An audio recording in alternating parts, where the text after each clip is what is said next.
Well, Jews worldwide will be celebrating the Feast of Passover tonight.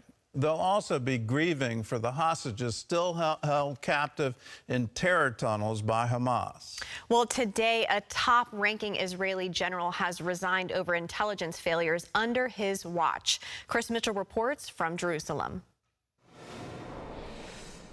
The head of Israel's military intelligence resigned his post, citing intelligence failures that led to the October 7th attack by Hamas.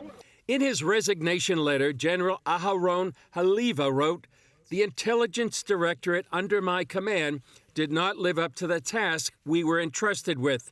I carry that black day with me ever since, day after day, night after night. I will carry the horrible pain of the war with me forever." It's not clear if it will set the stage for more resignations, and some fear it comes at a dangerous time as Israel prepares for the Passover holiday and its troops are on high alert. Sunday night, Israeli Prime Minister Benjamin Netanyahu pledged to bring back the captives in Gaza. On this Seder night, our hostages being held by Hamas are before our eyes. Their suffering and the suffering of their families rends our hearts and only strengthens our resolve to bring them back. Netanyahu also took to social media to thank the U.S. Congress for passing critical military aid for Israel over the weekend. Yet Israeli leaders are also criticizing the U.S. State Department decision to sanction an Israeli battalion accused of torturing a West Bank Palestinian back in 2022. Israeli Defense Minister Yoav Gallant wrote, "Any attempt to criticize an entire unit casts a heavy shadow on the actions of the IDF, which operates to protect the citizens of Israel. Damage to one battalion affects the entire defense establishment. This is not the right path for partners and friends." Republican Congresswoman Elise Stefanik wrote on X, "Israel is currently fighting for her right to exist, and at a time when our greatest ally needs us the most.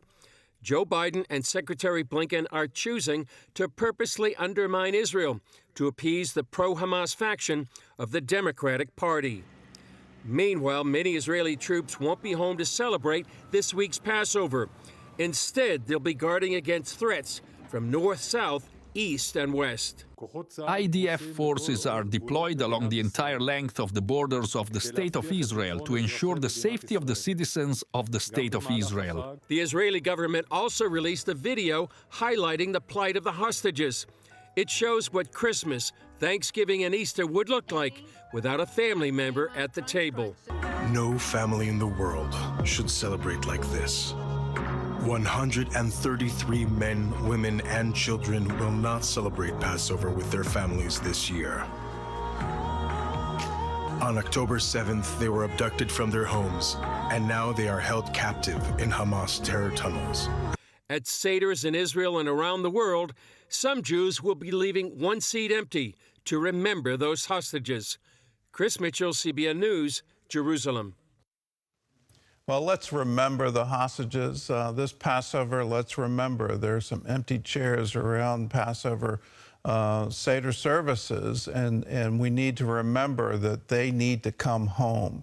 In all of the talk of what Israel is doing in this war, what would we do? What would you do if a family member was abducted by a terror group and held in a tunnel somewhere?